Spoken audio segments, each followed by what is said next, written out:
안녕하세요. 전 서울에 사는 40대 여성이에요. 나이는 그렇게 많지 않지만 조금 많은 걸 겪은 것 같아 저도 여기에 제 이야기를 한번 써볼까 해요. 전 20대 어린 나이에 남편을 만났어요. 청춘 시절 만난 남편은 뭘 해도 다 좋았어요. 저와 남편은 공무원이었기 때문에 사내 연애를 하고 불같이 결혼을 했습니다. 홀 시어머니를 모시고 사는 남편이었지만 시어머니는 굉장히 좋으신 분이었어요. 그저 저희에게 피해가 갈까봐 늘 전전긍긍 하시는 그런 분이었거든요. 그렇게 행복한 나날을 보냈어요. 저 역시 친정엄마가 안 계셨기 때문에 그런 시어머니를 만난 것이 어찌 보면 운명이구나라고 생각을 할 정도로 행복했어요. 아가, 요새 뭐 힘든 거 없니? 결혼해서 이렇게 시엄마 모시고 사는 게 영 힘들 텐데 내색도 안 해주고 고마워. 에이 어머님 같은 분이라면 세 분도 더 모실 수 있죠. 매일 저 아침에 출근할 때 밥도 차려주시고 퇴근하고 오면 밥도 다 차려놓으시고 이러시지 말라고 해도 제가 너무 감사해서 몸둘 바를 모르겠어요. 전 정말 복 받았나 봐요, 어머니. 복은 무슨 내가 받았지. 딸 하나만 꼭 낳고 싶었는데 이렇게 딸을 얻었으니 말이야. 우리 정말 잘 지내보자.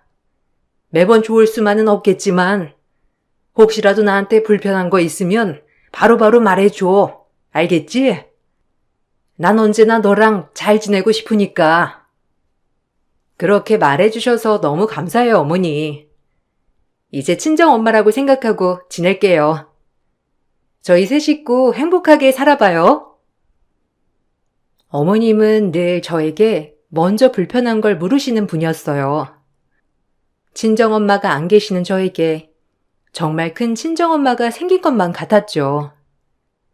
제가 이렇게 시어머니와 잘 지내니까 같이 일하는 직원들도 너무 부러워하더라고요. 어떻게 시어머니와 며느리가 이렇게 잘 지낼 수 있냐고 말이에요. 저 역시도 내가 친정엄마 복이 없어 힘든 일이 많았는데 나에게 친정엄마를 따로 내려주셨구나 라는 마음으로 정말 잘하도록 노력했어요. 이렇게 평생 행복할 것만 같았지만 저에게 일어나선 안 될 일이 일어나고 말았어요.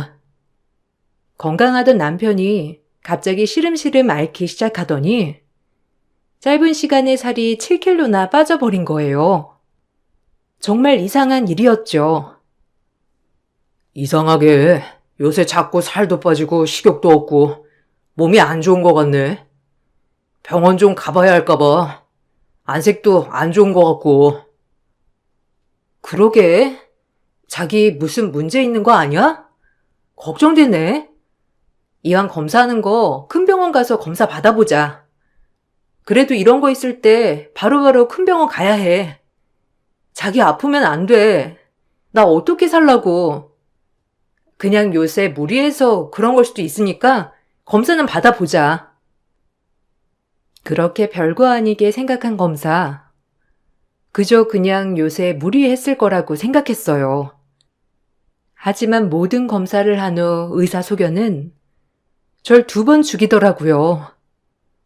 왜 하필 우리 집에 이런 일이 일어났나 싶다가도 내가 무슨 잘못이 그렇게 많았나 많은 생각이 들더라고요. 남편은 림프종이었습니다. 그것도 꽤나 진행한 림프종이요. 저희 친정엄마도 아파서 돌아가셨기 때문에 저에게 이런 일이 일어나기 정말 살기 힘들 정도로 숨이 막히더라고요. 왜 내가 사랑하는 사람들한테 이런 일이 일어날까 하면서 말이에요. 혈액암입니다.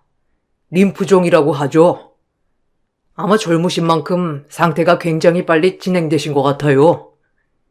지금으로선 항암밖엔 최선의 방법이 없으나 사실 꽤나 진행된 상태이기 때문에 결과를 장담하기 어렵네요.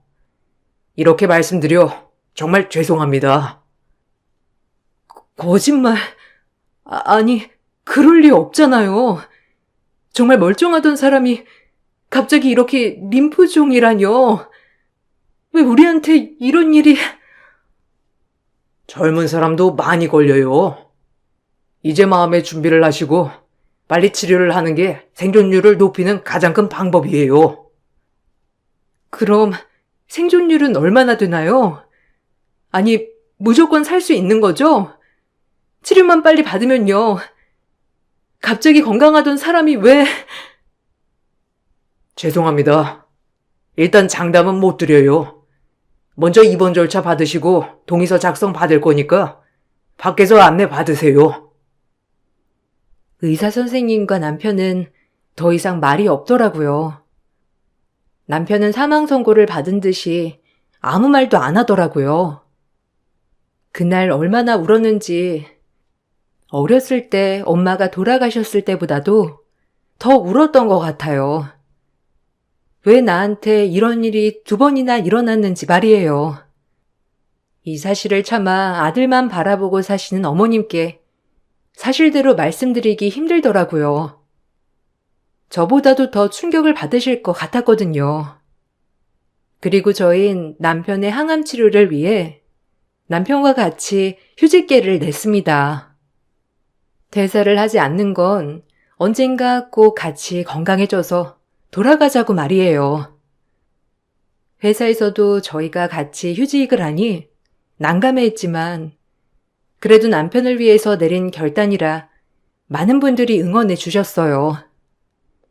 그리고 그때까지만 해도 전 남편을 어떻게든 살리리라 마음을 먹었어요. 또 한 번 가족을 잃을 수 없다는 마음이 컸거든요.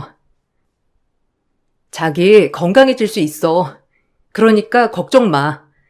내가 자기 옆에서 도와줄게. 그러니까 너무 희망 잃지 말자. 내가 이거 뉴스 보니까 그래도 생존율도 있고 여기서 멈추는 사람도 있대. 우리 하고자 하는 건 다 해보자.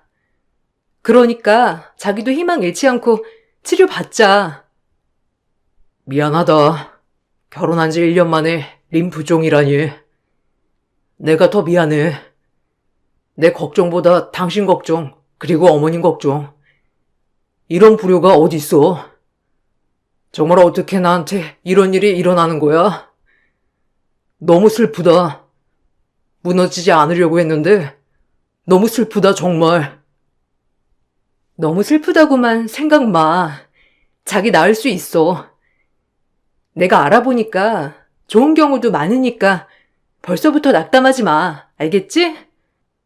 자기가 벌써부터 쓰러지면 나 정말 속상해. 그러니까 같이 이겨내보자. 나도 있고 어머님도 있고 다 당신 응원해 줄 거야. 어? 고마워. 치료 잘 받아서 꼭 행복하게 해줄게. 너랑 엄마한테 내가 제일 잘할 거야. 내가 이 병마 꼭 이겨낼게.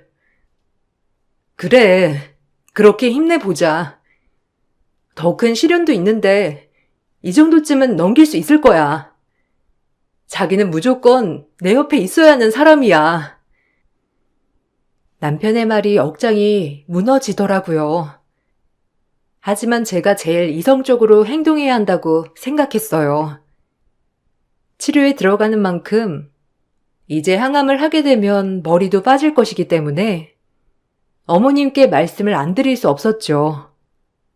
어머님은 얘기를 듣자마자 오열을 하셨고 본인이 대신 죽는다며 꺼이꺼이 우시더라고요. 얼마나 마음이 아프던지 저 역시도 정말 같이 죽고 싶은 심정이 들었어요. 사랑하는 가족을 잃어봤던 터라 어머님의 심정을 정말 잘 알겠더라고요. 그날 저희 집은 울음바다로 그야말로 아수라장이었죠. 괜찮을 거라고 수없이 되뇌어왔지만 어머님이 무너지는 모습을 보니 저 역시 무너지지 않을 수가 없더라고요. 가슴이 아파졌어요. 네가 뭔 잘못이 있다고? 데려가려면 날 데려가야지. 젊은 네가 어떻게 그런 몹쓸 병에 걸려? 이러면 안 된다. 정말 이럴 순 없는 거야. 네 아빠 죽고 내가 너만 보고 살았는데 왜 내 아들이 이렇게 힘든 걸 겪어야 하는 거야? 어? 어머님, 고정하세요. 이제 이 치료받으면 좋아질 거예요. 절대 죽게 안 놔둘 거니까 그만 우세요. 그럼 이 사람이 너무 힘들어 하잖아요. 네? 어머님이 마음을 다잡아야 해요. 우리 이 사람 옆에서 용기 주면서 희망 잃지 않게 해줘요. 엄마, 그만 울어요. 나 때문에 다 미안해요. 당신도 엄마도. 내가 건강관리를 더 잘했어야 했는데 죄송합니다. 아니다. 일어날 수 있어. 건강해질 수 있어. 내가 널 어떻게든 살릴 거야. 그러니까 이렇게 쓰러지지 말자. 알겠지? 엄마가 몸에 좋다는 거 다 구해다 줄 거야. 너 절대 이대로 안 놔둬. 그러니까 너도 마음 단단히 먹어. 알겠지? 엄마 너 없으면 안 된다. 당연하지. 걱정 마요. 내가 은혜랑 엄마 꼭 행복하게 해줄게. 나 이대로 절대 쉽게 안 떠나. 그러니까 힘을 내보자고. 그날 세 식구 한참을 울고 정신을 차렸어요. 그리고 남편은 치료를 들어갔습니다. 어머님은 몸에 좋다는 거면 전국 어디를 가서도 구해오셨고, 저도 남편이 병원을 갈 때면 항상 동행하며 남편의 건강을 살폈어요. 좋아지겠지. 우리 집에 기적이 일어날 거야. 하는 마음으로 말이에요. 하지만 그 무서운 암은 남편을 가만두지 않더라고요. 치료가 더하면 더해질수록 남편은 점점 더 쇠약해지더라고요. 그런 모습을 보는 것도 정말 힘들었고요. 아픈 게 지속이 되자 남편은 점점 성격도 변해갔어요. 항상 다정하고 조곤조곤하던 사람이 화내는 일도 잦아졌고 마음에 없는 소리를 하며 사람 마음을 아프게 하는 일이 많아졌죠. 그런 것들은 다 견딜 수 있었어요. 남편이 괜찮아지기만 한다면 말이죠. 하지만 저도 사람인지라 지치는 순간은 오더라고요. 내가 이거 안 먹는다고 했잖아. 당신은 이런 것도 못 맞춰? 내가 살면 얼마나 산다고? 이제 가. 그냥 어차피 죽을 건데 당신이 옆에 있는 게 무슨 소용이야? 안 그래? 그냥 떠나라고. 너도 네 인생 살란 말이야. 지친다. 너 그렇게 나 불쌍하게 보는 시선도 정말 싫어. 그러니까 너 원망 안 할 테니까 떠나라고. 충분히 새 출발할 수 있잖아. 안 그래? 그니까 떠나란 말이야. 아, 당신 무슨 말을 그렇게 해? 지금 치료 때문에 예민해져 있으니까 더 이상 말하지 말자. 이거 음식은 자기 몸에 좋으라고 한 거니까 싫더라도 먹어, 억지로. 그래야 독한 치료를 건들지. 먹기 싫다고 안 먹지 말고, 알겠어? 아무리 그렇게 나한테 막말해봐. 내가 당신한테 떠나나. 끝까지 함께 할 거니까 어디 그렇게 계속 독설해봐. 내가 변하나 안 변하나. 너도 지칠걸? 네가 지금은 그렇게 얘기하지. 그래도 너도 마찬가지로 변할 거야. 모든 사람들처럼. 놔줄 때 떠나. 알겠어? 그래. 마음대로 말해. 내가 가나 안 가나. 자기가 아무리 그렇게 해도 나 자기 포기 안 해. 어떻게든 살릴 거야. 무슨 수로? 이렇게 이미 병들어가고 있는데 네가 무슨 수로 살리냐고? 의사도 거의 포기 직전이야. 알아? 남편의 말이 마음 깊숙이 상처로 다가왔지만 남편의 진심이 아니라고 생각했어요. 그렇게 남편과 다투고 방에 나왔을 때 시어머니는 저희의 얘기를 듣고 몰래 숨죽여 울고 계시더라고요. 얼마나 마음이 아팠는지 정말 제 마음이 찢어지더라고요. 우리가 이렇게 하는 얘기를 듣고 어머님 무슨 생각을 했을까 하는 생각이 많아지더라고요. 더 마음 아플 건 어머님이었죠. 괜스레 제가 우는 모습을 보이면 안 될 것 같아 서둘러 눈물을 닦고 어머님을 마주했어요. 어머님도 애써 눈물을 참으시더라고요. 어머님, 거기 계셨어요? 음식 먹기 힘든가 봐요. 이거 좀 갈아주거나 해야 할 것 같아요. 치료가 힘드니까 아무래도 예민하기도 하고 음식도 좀 더 신경 쓸까 봐요. 제가 시장 가서 장 좀 봐올 테니까 어머님은 쉬고 계세요. 어제도 강주 가서 이거 사오신 건데. 미안하다.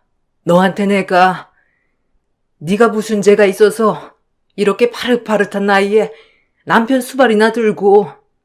아휴, 내가 죄지. 상철이 내가 간병해도 된다.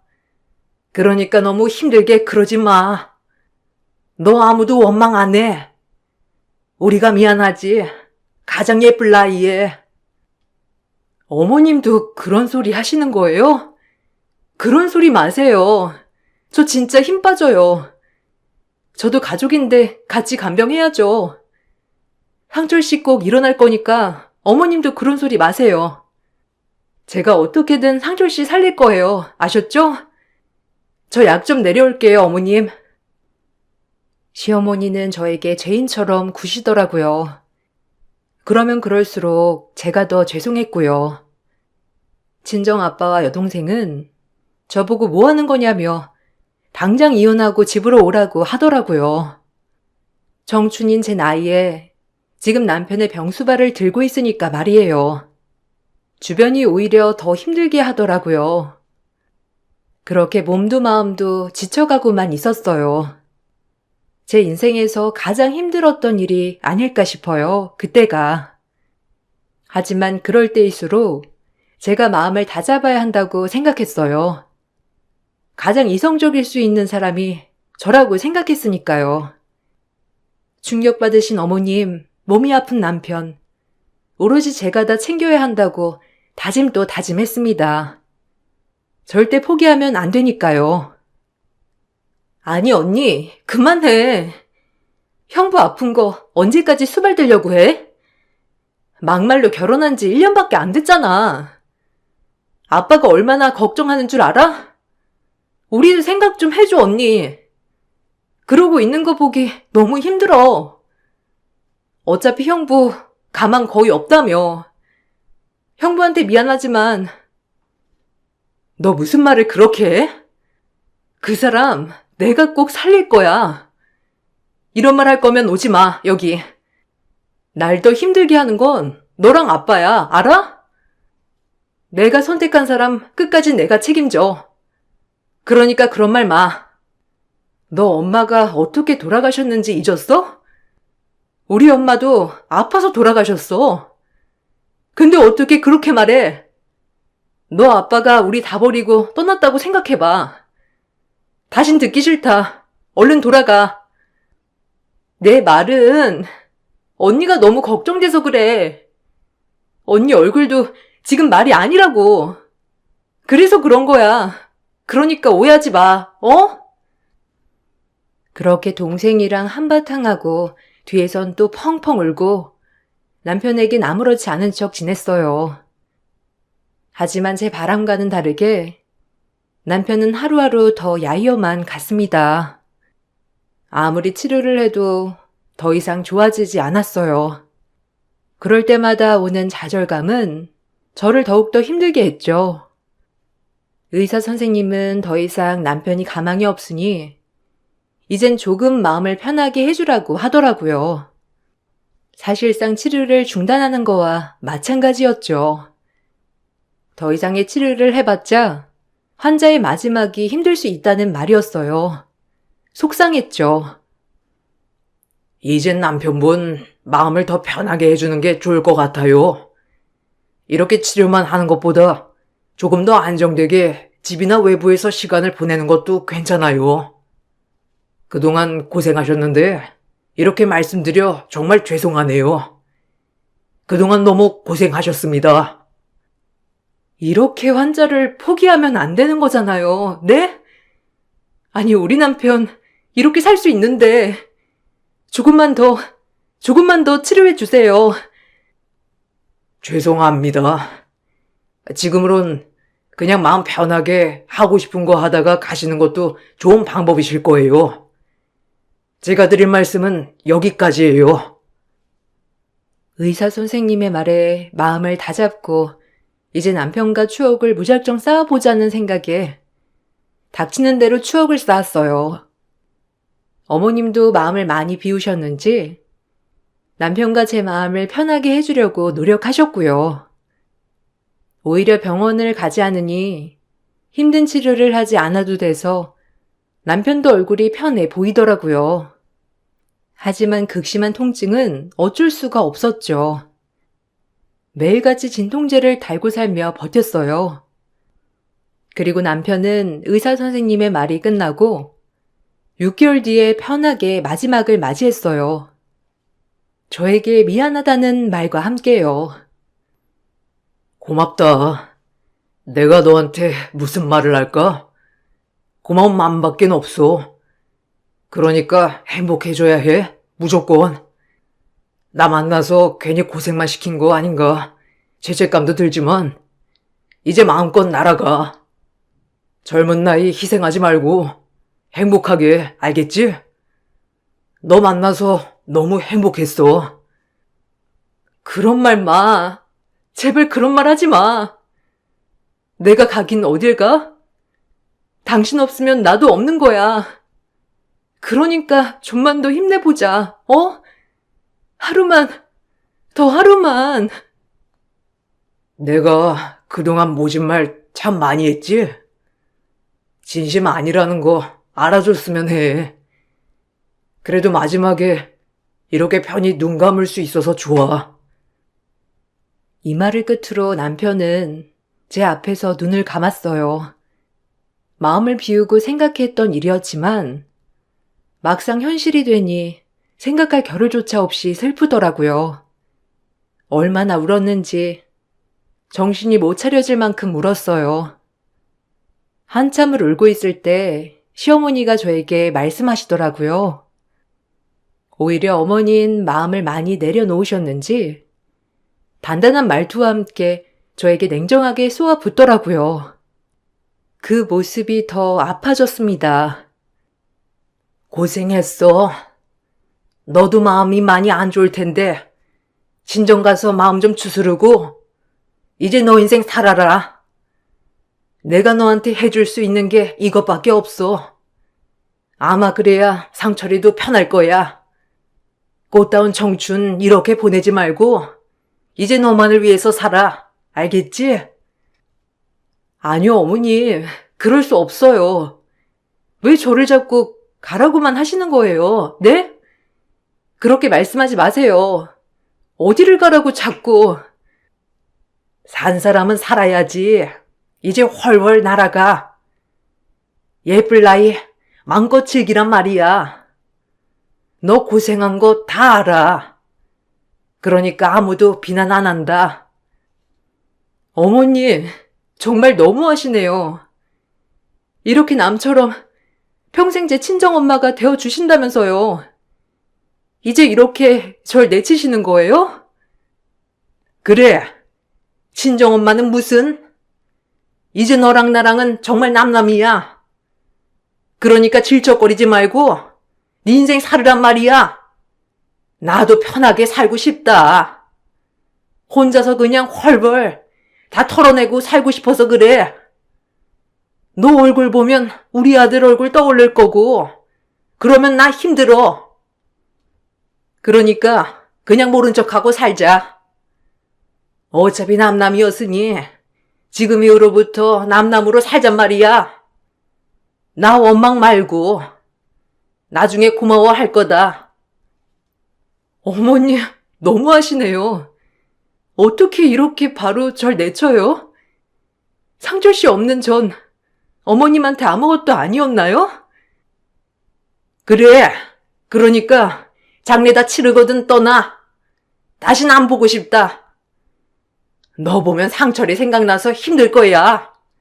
그러니까 이쯤 그만하자. 어머님은 장례식 때 저렇게 모질게 말을 내뱉으시더라고요. 떠나라는 어머님이 어찌나 야속하던지 결혼할 때 친정엄마가 되어주신다는 어머님은 남편이 죽자 정말 남남인 것처럼 저를 대하시더라고요. 저보고 당장 짐을 싸서 친정으로 가라고 했으니까요. 하지만 마음이 약해지신 어머님을 혼자 두고 가는 게 마음이 너무 쓰였어요. 혹시나 잘못된 생각을 하지 않을까 했거든요. 저의 마음은 몰라준 채 무작정 저를 밀어내는 어머님이 원망스러웠지만 제 동생과 제 아빠는 아무렇지 않게 저를 챙기더라고요. 이러지도 저러지도 못했습니다.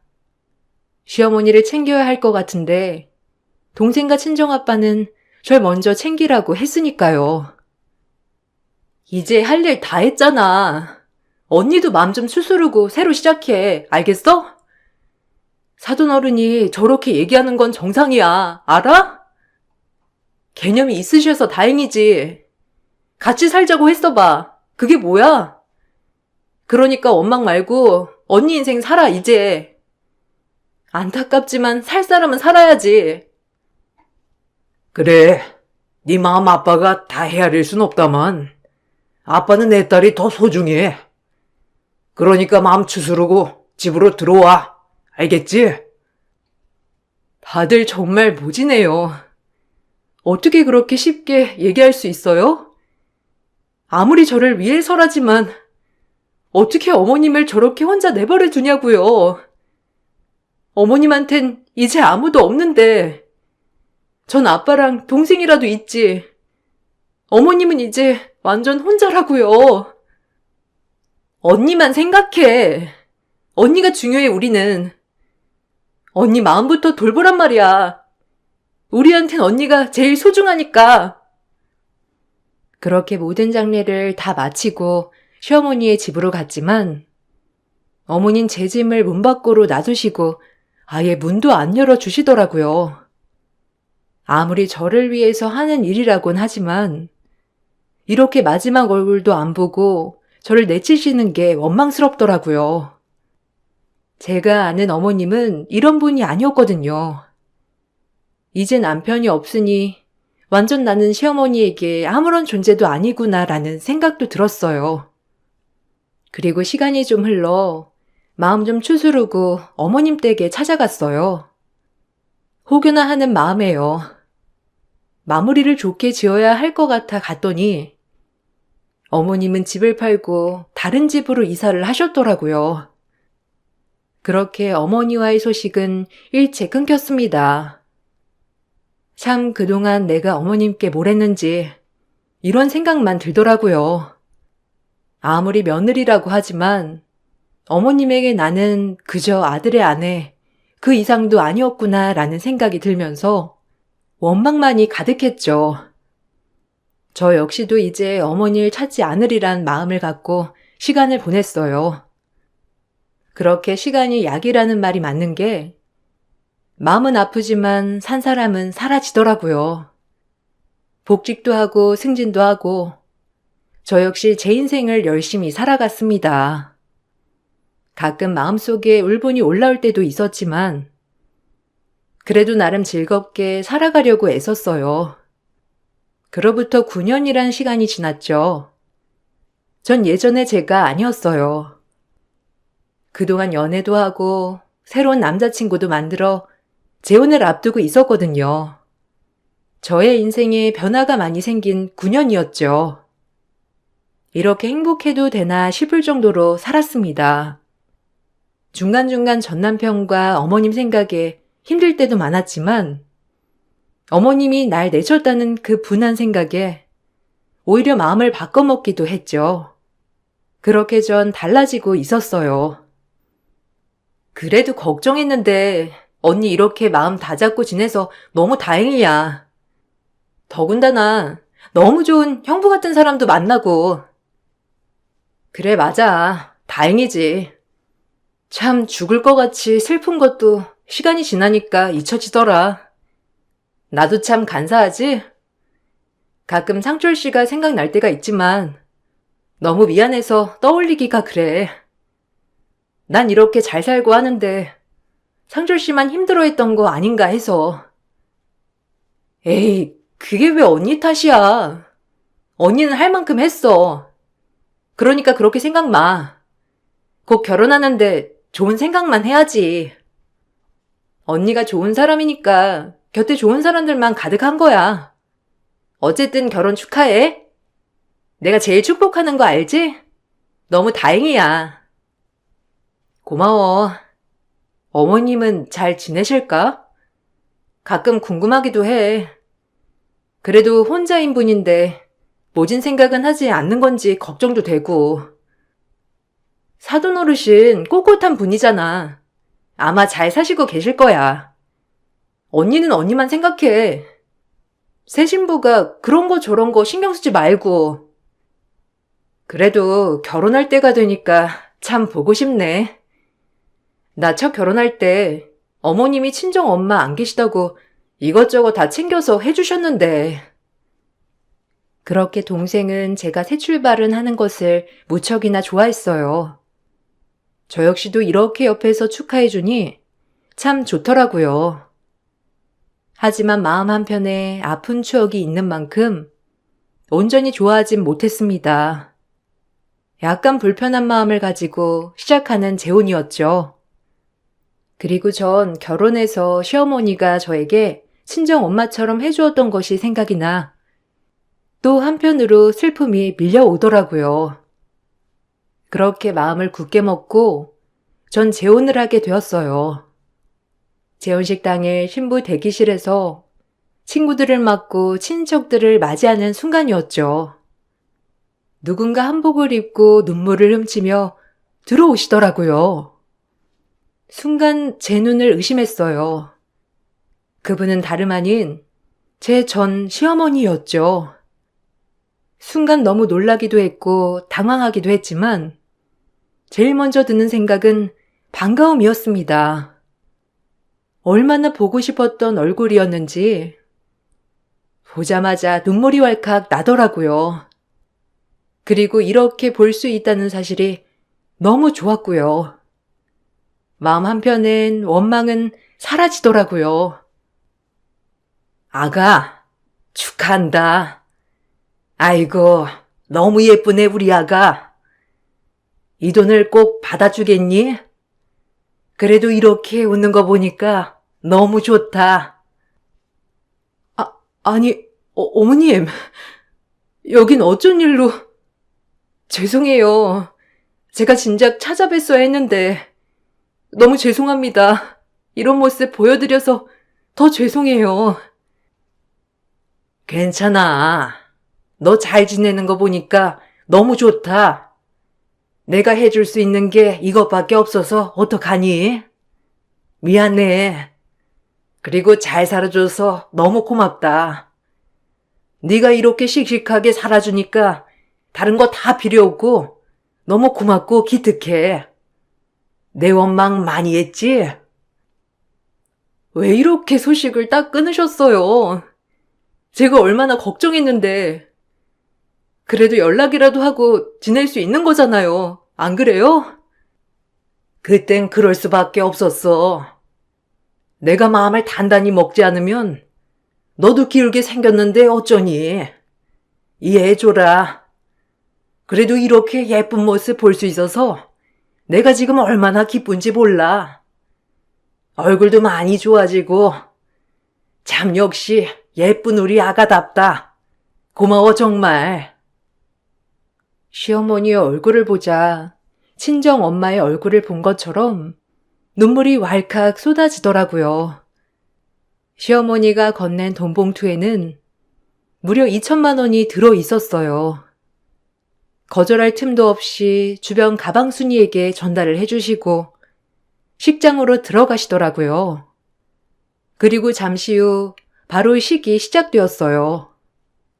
식이 시작되고 신랑 입장을 한 순간 시어머니는 저희 친정아버지 옆자리에 앉아 계시더라고요. 한복도 분홍색 한복을 입고 오셨고요. 그 모습을 보고 전 주저앉아 울고 말았습니다. 시어머니가 저에게 친정엄마가 돼주겠다는 약속을 지키신 거였거든요. 어찌된 일인지 물으니 알고 보니 시어머니와 제 여동생은 둘이 연락을 하고 있었어요. 제가 걱정이 된 시어머니는 남편 장례가 끝나고 여동생에게 저를 잘 부탁한다며 연락을 취했다고 해요. 그리고 간간히 둘이서 안부를 주고받았던 거죠. 그리고 오늘 결혼식도 제 여동생이 직접 어머님께 부탁을 드렸다고 했어요. 9년을 살뜰히 제 안부를 물어보시고 절 늘 챙기는 시어머니를 보고 제 동생도 크게 감동을 한 것이지요. 시어머니는 혹시라도 중간에 제가 남편을 못 잊을까봐 어머님은 철저히 절 보지 않으셨던 거고요. 오로지 저의 앞날의 행복만을 위해서 말이에요. 이 모든 걸 알고 전 눈물의 결혼식을 진행하게 되었습니다. 어찌나 눈물이 펑펑 쏟아지던지 신랑 신부 인사할 때 어머님을 보고 안을 수가 없더라고요. 그리고 어머님도 자리에서 매우 울고 계셨고요. 그리고 결혼식을 마치고 전 시어머니와 이런저런 이야기를 했어요. 그동안 살아온 얘기. 역시나 시어머니는 저에게 감동을 주었죠. 무슨 복이 있어서 이런 친정엄마를 얻었을까라는 생각을 하게 된 날이었습니다. 내가 네 엄마가 되어준다고 했잖아. 그동안 네 걱정 참 많이 했는데 그래도 이렇게 살아주는 거 보니까 너무 고맙다. 상철이 다 잊고 새 출발해. 그게 나한테도 그렇고 상철이한테도 고마운 일이니까. 이제 넌 내 딸이나 다름없어. 엄마가 다른 건 못해줘도 결혼자금 조금 보태라고 가져왔어. 부담 갖지 말고 받아두렴. 그리고 너무 고마웠다고 얘기하고 싶었어. 고맙다. 어머님, 어떻게 이런 걸, 그런 말씀 마세요, 네?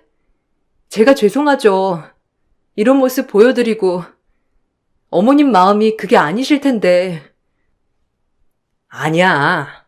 상철이 그렇게 가고 생각 많이 했어. 넌 내가 처음 볼 때부터 딸이라고 했잖아. 나한텐 딸이 하나 남았구나 라고 말이야. 널 위해 그동안 보지 않고 네 동생이랑만 연락했다. 혹여나 내 얼굴 보면 상철이 잊지 못할까 봐. 이제 우리 자주자주 보자. 이렇게 새 출발하는 모습 보니까 이제 나도 너 보고 싶을 때 볼 수 있는 거지? 그동안 참 얼마나 보고 싶었는지 몰라. 그럼요. 제가 어머님 보고 살아야죠. 그동안 얼마나 야속했는데 정말 이제 끝인 것처럼 그러시는 거 보고 얼마나 미웠는데요. 이렇게 와주셔서 너무 감사해요, 어머님. 아니, 엄마. 미안하고 고맙고 내가 더 잘할게요. 감사합니다. 전 그렇게 엄마가 생겼어요. 재혼한 남편도 제 이야기를 전부 알고 있던 터라 모든 걸 이해해 주더라고요. 오히려 저에게 친정 엄마가 생긴 거냐며 저보다도 더 좋아하더라고요. 남편도 정말 좋은 사람이었거든요.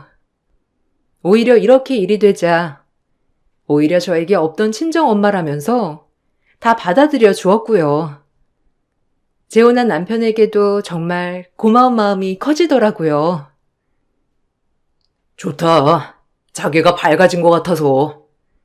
자기가 좋은 사람이니까 저렇게 엄마도 생기고 하는 거지. 내가 더 잘할게. 자기 아픔을 내가 다 헤아리지 못하지만 그래도 많이 헤아리도록 노력할 거야. 어머님, 아니 장모님한테도 훨씬 잘할 거니까 믿어줘. 고마워. 그렇게 받아들이는 게 쉬운 게 아닐 텐데 너무 고맙다 정말. 어머님 진짜 좋으신 분이셔. 그렇게 받아줘서 고마워. 당신이 좋은 사람이니까 당신 주변 사람들을 다 믿는 거야. 이제 아픔 털어내고 우리 행복하게 지내자. 남편도 고마웠지만 제 여동생한테도 참 고맙더라고요. 쉽지 않았을 텐데 저와 시어머니를 위해 이렇게 중간에서 알맞게 중간 역할을 잘해준 것 같아서 말이죠. 지금은 오히려 친정엄마처럼 자주자주 왕래하며 지내고 있어요. 어려서 일찍 돌아가신 엄마 때문에 늘 부족한 게 많았는데 이렇게 재혼을 하고 나니 친정엄마처럼 반찬도 많이 해다 주시고 항상 저 힘들까봐 집에 오시면 청소도 해주시고 가신답니다. 저에게 어려서부터 없었던 온전한 엄마가 생긴 거죠. 제 남편도 장모님이 생겼다고 아주 좋아하고 있어요. 가끔 먼저 간 전 남편이 생각날 때가 있지만 이 모습을 보고 좋은 마음일 거라고 확신이 들었어요. 먼저 간 남편 대신 제가 이제부터 엄마를 잘 챙겨야겠다고 다짐했습니다. 저희 엄마기도 하니까요. 글을 쓰다 보니 참 제 주변에 고마운 사람들이 넘쳐나는 것 같아 감동적인 하루네요. 이 글을 마치고 엄마한테 안부 인사 겸 전화를 해드려야겠어요. 글을 쓰다 보니 엄마가 너무 보고 싶어졌거든요. 사람 인연이라는 것이 이렇게 소중하고 진귀하다는 걸 알려주신 우리 엄마, 그리고 남편, 내 동생, 우리 아빠, 정말 우리 가족 너무 감사하다고 말하고 싶고 마무리하겠습니다. 제 글 읽어주신 여러분들에게도 감사드려요. 좋은 하루 보내세요. 안녕하세요. 저는 지긋지긋했던 남편과의 결혼 생활을 끝내고 이제야 자유를 찾게 된 30대 여자입니다. 저도 보잘것없는 인생이지만 남편이 저를 진심으로 사랑하는 마음이 느껴져서 결혼을 결심하고 제 인생을 맡겼는데 결국 남이 되어버린 좋지 않은 결과로까지 이어지게 되었습니다. 남편과는 11년간 함께 있고 그 긴 시간 동안 노력했지만 모든 건 뜻대로 되지 않더라고요. 남편과 마음 맞춰 사는 것도 버거운데 시댁 식구들까지 저를 힘들게 하다 보니 하루하루 견디기가 쉽지 않았습니다. 노력을 해도 되지 않는 것들이 있더라고요. 그러다 보니 저도 이런 삶들이 지쳐버려 더는 좋은 감정이 나올 수가 없었어요.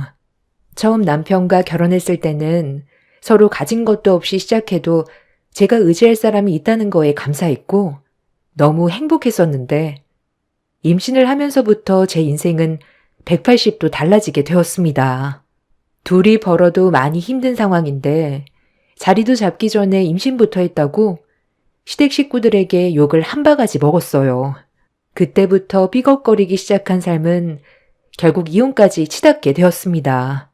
처음 남편과 결혼하려고 인사를 드리러 갔을 때 제가 혼자라는 사실을 마음에 들어하지 않으셨어요. 온전치 않은 가정 환경에서 자라왔다는 게 신경이 쓰이셨는지 남편과의 결혼을 고민하셨지만 남편도 잘난 건 아니었기 때문에 그런 처지를 심호도 인지하고 허락을 해주셔서 식을 올릴 수는 있었습니다. 부족한 게 많아도 서로 사랑하니까 좋은 마음으로 받아주실 줄 알았지만 그건 오롯이 제 생각이었고 결혼 생활이 이렇게까지 힘든 줄은 몰랐습니다. 자리를 잡기도 전에 임신을 하게 되고 만삭이 되자 시모가 시댁으로 들어와 살라고 강제 결정을 하셨어요. 밖에서 일하는 남편 신경 쓰게 할 거냐면서 출산 이후 몸조리도 해야 되기 때문에 무조건 들어오라고 하시길래 남편과 상의 끝에 불화를 만들고 싶지 않아 시모의 말을 따랐습니다. 모든 결정권은 시모에게 있었어요. 그 이유는 시댁 집안은 가족이 있지만 저는 가족 없이 홀로 살아왔었거든요. 제가 20살이 되었을 때 엄마는 저를 버리고 떠났어요. 아빠가 돌아가신 지 3년 만에 엄마는 다른 남자를 만나 따로 살림을 차렸습니다. 저희 가족은 워낙 가난했던 삶이었기 때문에 아무리 발버둥을 쳐도 가난해서 벗어날 수가 없었어요. 엄마도 그런 삶이 많이 힘들었는지 항상 아빠에게 불만을 털어놨었죠. 그런 모습들을 지켜봐오던 저도 많이 힘들었지만 아빠가 돌아가신 이후 저를 버리고 떠나셨을 땐 모든 걸 다 잃어버린 느낌이었습니다. 엄마와 함께 살던 집도 처분이 된 상태였고 봉투에 500만 원 넣어두시곤 짧은 말 한마디 적혀 있었어요. 이 세상에 엄마는 원래 없는 존재였던 것처럼 살라며 저와 함께한 기억들 전부를 잊어버리겠다면서 뒤도 안 돌아보고 도망을 쳤어요. 그 순간 버림받았다는 거에 너무 큰 충격을 받았고 더 이상 살고 싶은 마음도 없었는데 아빠와 함께 찍은 사진 한 장이 눈에 들어왔어요.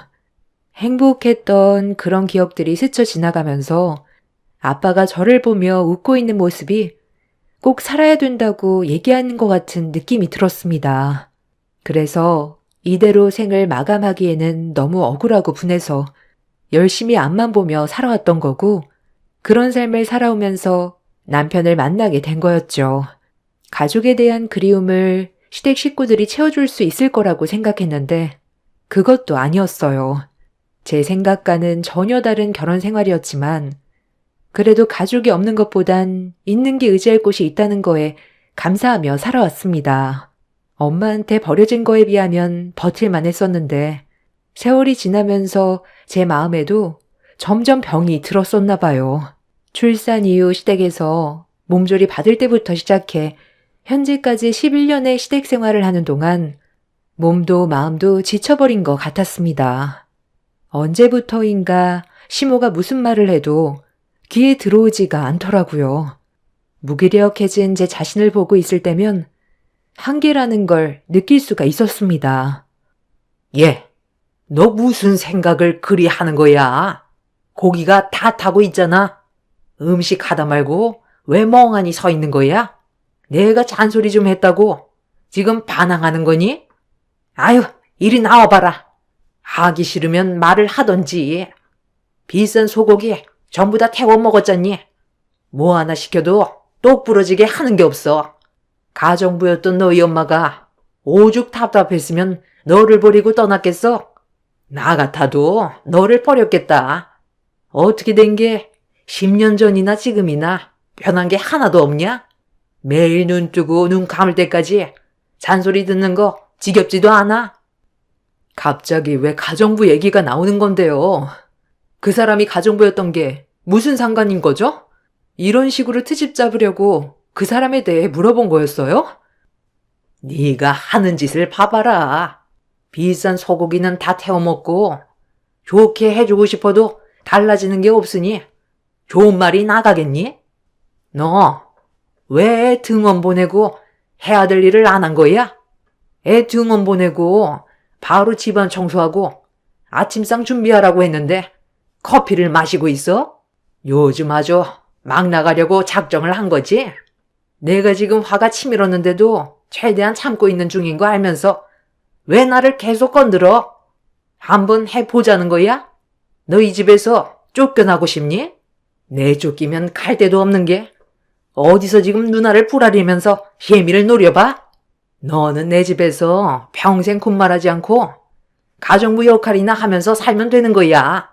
그 피가 어디 가니? 지금 말 다 했어요? 제가 뭘 어쨌길래 그 사람과 비교를 하는 건데요.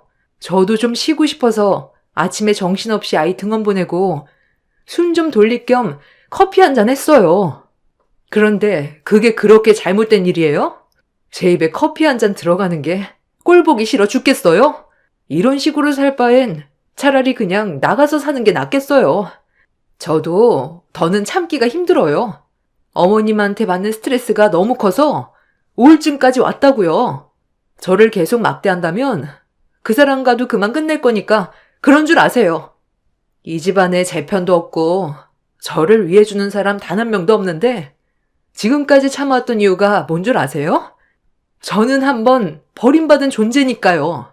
이 집안에서도 버림받고 싶지가 않아서 지금까지 버티며 살았던 거예요. 노력하면 어머님도 저에게 마음을 열어주실 거라는 작은 희망 하나 가지고 힘들게 살아왔는데 역시 사람은 안 변하네요. 앞이 보이지 않는 감옥 같은 이곳에 더는 있을 필요도 없겠어요. 애 하원하면 데리고 나갈게요. 애를 데려가겠다고? 네가 원하는 대로 내가 순순히 따라줄 것 같니? 억지를 부려도 적당히 해야지. 그냥 죄송합니다. 한마디 하면 끝날 문제인데 상황을 악화시켜서 어쩌겠다는 거야? 왜 대답이 없어? 너 정말 나랑 한번 해보겠다는 거지? 오냐? 오늘 갈 때까지 한번 가보자. 나갈 거면 애는 두고 너만 짐 싸서 나가. 에휴, 저러니 욕을 안 하려야 안 할 수가 없는 거야. 지금까지 우리 집에서 무상으로 먹고 살았으면 감사하게 생각하고 쥐 죽은 듯이 살아야 되는 거 아니야? 배가 불렀지. 며느리가 아주 배가 불렀어. 당신은 저런 말을 하는데도 그냥 듣고만 있을 거야? 당장 내쫓아 버려. 고생 한번 해봐야 여기서 살았던 게 행복한 줄 알지? 그렇잖아도 내쫓으려 했어. 너 꼴 보기 싫으니까 당장 나가라.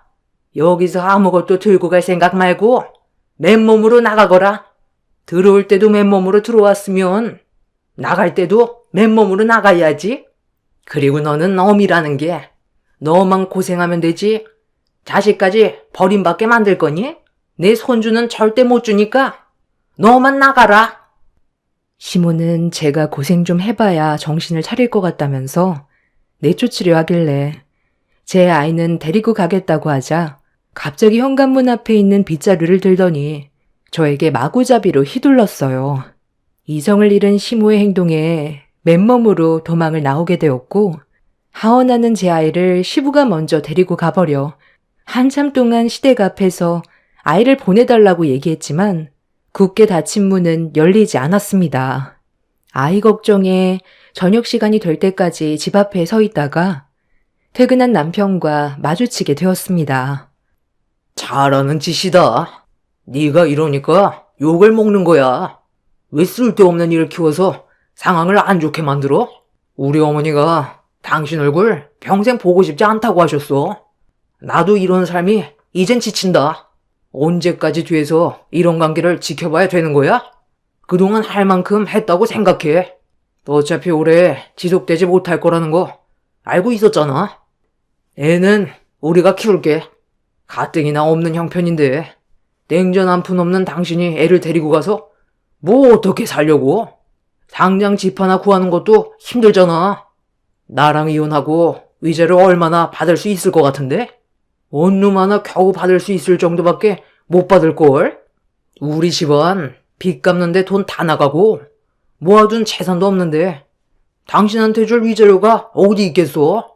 지금까지 데리고 살아준 거 돈으로 환산하면 그게 위자료 포함된 거나 마찬가지인 거야. 쓸데없이 애까지 힘들게 하지 말고 당신이 그렇게 원하는 자유 찾아가. 나도 이참에 우리 집안에 헌신하고 잘할 수 있는 그런 여자를 새로 들이든지 해야 되겠다. 당신보단 차라리 외국인 여자가 낫겠어. 시키면 시키는 대로 군말하지 않고 할 거 아니야? 애 앞날까지 망치지 말고 망가질 거면 당신 혼자 망가져. 너는 내 입장에 대해서 조금도 이해해주지 못하는구나. 내가 여태껏 왜 버티며 살아왔는지 뻔히 알면서 어떻게 그냥 갈라서자는 얘기를 할 수가 있어? 결혼 전에는 가진 거 없어도 평생 행복하게 해주겠다는 그 말 한마디 믿고 지금까지 버티면서 살아왔었는데 너는 분가할 생각도 전혀 없었던 거지? 말로만 분가하겠다고만 했지. 아예 생각 자체도 없었잖아. 당신 식구들 때문에 힘들다고 몇 번이나 얘기했었는데 맨날 알겠다고만 하지. 결국 달라지는 거 있었어? 죽이 되든 밥이 되든 애는 내가 데려가. 이 집에서 살다간 네 집안 식구들처럼 정신이 이상해져 버릴 거야. 어차피 이렇게 된 거 나도 너랑 더 이상 살고 싶지도 않고 끝내고 싶으니까 당장 내 아이 데리고 나와. 네가 원하는 여자 데리고 살면 되잖아. 이 문제로 소송까지 가는 돈이 아깝다. 빨리 데리고 나오라고. 얘가 아주 동네 창피하게 어디서 소리를 빽빽 찔러? 너 정말 갈 때까지 가보겠다는 거야? 그냥 숙이고 들어오면 끝인 건데 왜 일을 계속 키우는 건데? 당신들 집안과 더 이상 엮이고 싶지 않아. 지긋지긋하다고. 나는 당신들 집안에 평생 헌신하려고 들어온 거 아니야. 행복해지고 싶었고 웃으면서 살고 싶었어. 맨날 아침에 눈 떠서 눈 감을 때까지 기가 따가울 정도로 안 좋은 말들을 듣는 게 정신적으로 얼마나 힘든 줄 알아? 저리 비켜. 한 번만 더 내 몸에 손대면 그땐 그냥 여기서 다 죽는 거야. 내 배 아파서 낳은 내 아이는 내가 데려가. 내일 이혼 서류에 도장 찍으러 갈 거니까 그런 줄 알아. 어른들의 싸움에 울고 있는 제 아이를 데리고 지긋지긋했던 시댁에서 나와 제 마음을 털어놓을 수 있었던 지인에게 찾아가 도움을 요청했습니다. 오갈 데가 없다는 현실에 저를 버리고 간 엄마가 원망스럽기도 했지만 그런 생각을 해봤자 제 삶이 달라지는 것도 아니었기 때문에 앞으로 제 아이와 함께 어떻게 살아갈지 많은 고민을 했어요. 이혼하고 받은 위자료로 둘이서 살 수 있는 작은 원룸 하나 구해 할 수 있는 일이면 닥치지 않고 열심히 해서 보란듯이 잘 살고 싶었습니다. 결국 며칠 후 남편과 이혼 서류에 도장을 찍게 되었고 11년간 가정부 취급하던 시댁 식구들의 모진 핍박에서 벗어나는 자유를 얻게 되었습니다. 이혼하는데 시댁 식구들이 한꺼번에 몰려와 마지막 기회라며 깊게 생각하라고 결정하라면서 제가 확고하게 움직이니 많이 당황스러워했지만 이미 제 마음은 완전히 떠난 상태였습니다. 지긋지긋했던 결혼생활 청산하고 얼마 되지 않은 위자료 받아서 제 아이와 함께 원룸 생활부터 시작했어요. 맨날 시댁에서 아이한테 안 좋은 모습 보여주며 사는 것보다 조용하게 사는 게 아이한테도 심적 안정이 되는 것 같았습니다. 앞으로 좋은 일들만 있을 거라고 긍정적으로 생각하면서 제가 할 수 있는 일자리를 알아봤고 어렵지 않게 취업이 돼서 열심히 살아가고 있었는데 어느 날 저녁 남편이 문을 두드렸어요. 아이를 의무적으로 보여줘야 되는 시기가 있어서 집 주소를 알고 있었는데 남편이 제 아이와 만날 시간도 아닌데 갑자기 찾아왔길래 안 좋은 기분으로 현관문을 열면서 늦은 시간에 왜 찾아왔냐고 기분 나쁜 얼굴로 남편을 바라보는 순간 처음 보는 남자가 갑자기 툭 튀어나왔어요. 나는 뭐 여기 오고 싶어서 온 줄 알아? 이 사람이 계속 당신 집 주소를 알려달라잖아. 그래서 누구냐고 물어보니까 당신 어머니와 관련된 사람이라고 하길래 같이 온 것뿐이야. 그리고 무슨 말을 하려는 건지 나도 들어는 봐야 할 거 아니야. 아직 우리 부부관계 아이가 있는 한 유효한 거 알지? 딱 봐도 돈 좀 있어 보이는 분 같은데? 안녕하세요. 저는 한결법인 대표 김승철 변호사라고 합니다. 따님 성함이 이윤정 씨 맞으시죠? 어머니 조남이 황영애 씨 되시고요. 제가 오늘 갑자기 찾아온 이유는 이 봉투를 드리기 위해서인데요. 돌아가신 모친께서 남기신 유언장입니다. 일단 먼저 읽어보시고 대화를 이어가는 게 좋을 것 같으니 확인 좀 해보시겠어요? 윤정아, 엄마다. 네가 유언장을 건네받았을 땐 이미 엄마는 이 세상 사람이 아니겠지만 항상 네가 어떻게 살아왔는지를 지켜보고 있었어. 내 몸이 온전했을 때 연락을 하고 싶었는데 사람 일이라는 게 쉽지가 않더구나. 여러 가지 얽히고 설킨 일들을 처리하다 보니 너한테 편지만 남길 수밖에 없는 신세가 되어버렸네. 죽음이 바로 코앞까지 다가오다 보니 너한테 보실게 했던 그 행동에 대해 나도 많이 후회스럽고 무엇 때문에 이렇게까지 했는지 되돌아보니 결국 돈 때문이었지.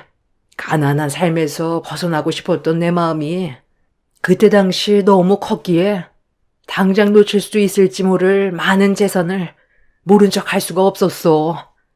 그래서 너와의 관계를 끊어냈었던 거다. 마지막까지 발길이 떨어지지 않아. 네가 집으로 돌아갔을 때의 모습까지 보고 눈물을 훔치면서 앞만 보며 뛰어갔어.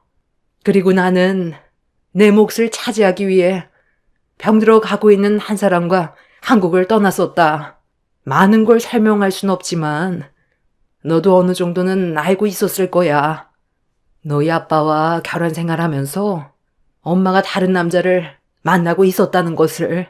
너희 아빠가 암으로 떠난 뒤 3년간 그 사람과 만나오면서 재혼하려고 생각 중이었는데 너한테 차마 얘기할 수가 없었던 게 엄마에 대한 증오심이 커질까봐 그랬어. 그 사람은 지금까지 홀로 외롭게 살아왔었기 때문에 엄마가 필요했었지만 가정을 꾸리는 건 원하지 않았어. 자유로운 생활을 선택했던 거야. 그래서 3년간 설득을 했지만 끝내 해외로 떠나겠다는 말을 하더구나. 그 사람이 갑자기 떠나겠다는 결정을 내렸을 땐 엄마도 많이 당황스러웠었지. 그 사람 또한 너희 아빠와 마찬가지로 암이었는데 검사 결과 길어야 몇 년이라는 시간밖에 주어지지 못한다는 말에 해외여행을 선택했었어. 엄마는 그 사람을 보내면 모든 걸 잃게 되는 거나 마찬가지였지. 그래서 급하게 모든 걸 정리할 수밖에 없었다. 너한테 이런 문제를 얘기했다면 분명 그 사람에게 떠나지 못했을 거야. 엄마가 자식을 버리고 떠난다는 게 얼마나 가슴 아픈 일이겠니? 그렇다고 눈앞에 보이는 그 사람의 재산을 버릴 수가 없었던 거야. 그리고 그 사람과 함께하는 몇 년간 나는 법적으로 혼인관계로 생활했고 그 사람이 떠난 뒤에 너를 만나려 했었어. 엄마가 재혼한 그분이 암으로 결국 떠나고 엄마는 저에게 다시 나타나려고 했지만 사람 일이라는 게 모든 것들이 계획대로 되지 않는지 엄마한테도 건강상 문제가 생겼다는 걸 느끼게 되었고 검사 결과 정말 웃기게도 아빠의 뒤를 따라갈 수밖에 없는 병을 앓게 되었습니다. 엄마는 아픈 몸으로 제 앞에 나타나고 싶지가 않았었는지 대장암을 치료하기 위해 바로 항암 치료에 들어갔지만 생각했던 거와 다르게 건강은 점점 악화가 되어갔고 결국 버티다 못해 치료를 포기하게 된 거였어요. 마지막 순간까지도 제 얼굴을 볼 수 없었던 이유는 돈 때문에 선택한 결정이었는데 그 결정이 너무 후회스러웠고 떠나게 될 줄 알았다면 제 곁에 있어주지 못했던 시간들이 너무 미안해서 소식만 받으면서 생을 마감하게 된 거였습니다. 엄마의 계획은 돈이 많았던 그 사람과 마지막 순간까지 모든 걸 함께 해준 뒤 남겨진 재산으로 저와 행복하게 살고 싶었던 계획을 가지고 있는 것 같아 보였지만 모든 건 뜻대로 되지 않았던 거였죠. 엄마는 저를 떠날 때부터 생을 마감할 때까지 저만 생각했었다는 말을 끝으로 변호사분에게 모든 내용을 전달했다면서 엄마의 재산이 저에게 넘어갈 거라는 말과 미안하고 앞으로 제 아이와 행복하게 살아가라며 사랑했다는 말로 엄마의 편지가 마무리되었습니다. 장문의 편지를 읽어내려간 저는 눈물을 쏟아냈는데 주저앉으면서 바닥에 떨어뜨린 엄마의 편지를 남편이 주워들어 읽더니 제 앞에 서 있는 변호사에게 재산의 금액이 얼마냐고 물어봤어요. 변호사분은 이혼한 관계인 상황에서 개인 재산을 알려줄 수 없다며 입을 닫았고 저와 방에서 따로 대화를 하자면서 주저앉아 있는 저를 일으켜 세워주었습니다. 잠깐만요. 다들 그만 숨어있고 빨리 나와. 지금 난리 났다니까. 내가 뭐라고 그랬어? 이 변호사 양반이 찾아올 때부터 뭔가 있을 것 같다고 했지? 뭔데? 뭔데 그래? 나도 좀 이상스럽다 했었는데 돈과 관련된 문제니? 제가 갑자기 변호사랑 만날 일이 뭐가 있어? 그 편지 이리 좀 내놔봐라. 얼마인지는 나도 모르지. 개인 재산이라고 알려주지 않는데 엄청난가 봐. 이 사람 어머니가 돈 때문에 버리기까지 했는데 그럼 그 돈이 얼만큼 컸길래 그런 결정을 단호하게 내리겠어? 돈 쫓아가다가 생을 마감했다잖아. 그래서 그 돈이 지금 이 사람 앞으로 전부 옮겨질 건가 봐. 우리 재결합 아직 가능한 거지? 당신이랑 내가 그동안 왜 삶이 힘들었어? 없는 형편에서 먹고 살려고 하다 보니 가난에 찌들어 그런 거였잖아. 그런데 그 돈 받으면 우리 행복하게 살 수 있어. 이 내용이 정말 사실이니? 아니, 어떻게 너를 버리고 돈을 택했다는 게 믿어지지가 않지만, 네 애미도 오죽 힘들었으면 그런 결정을 했겠어? 그래서 이제 어떻게 할 거야? 일단 빨리 재산부터 전부 받아놓고 다시 얘기하자. 우리 며느리가 이제야 사랑고시를 하려나 보네.